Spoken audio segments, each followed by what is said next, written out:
আসসালামু আলাইকুম ওরহমতুল্লাহি ওবরাকাতুহ। আসসালামু আলাইকুম ওরহমতুল্লাহি ওবরাকাতুহ।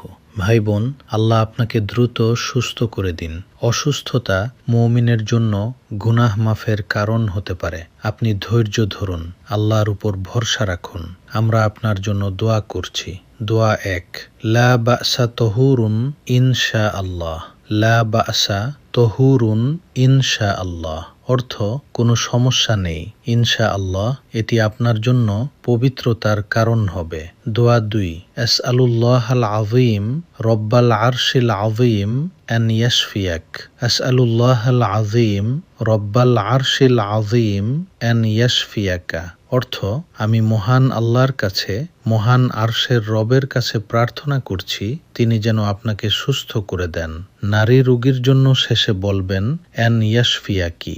দোয়া ৩, আল্লাহুম্মা রব্বান নাস আযহিবিল বাসা ইশফি আনতা শাফি লা শিফাআ ইল্লা শিফাউক শিফাআন লা ইউগাদিরু সাকামা। আল্লাহুম্মা রব্বান নাস আযহিবিল বাস ইশফি আনতা শাফি লা শিফাআ ইল্লা শিফাউক শিফাআন লা ইউগাদিরু সাকামা অর্থ হে আল্লাহ, মানুষের রব, কষ্ট দূর করুন, সুস্থতা দান করুন। আপনি সুস্থতা দানকারী। আপনার সুস্থতা ছাড়া কোনো সুস্থতা নেই। এমন সুস্থতা দিন যাতে কোনো রোগ বাকি না থাকে।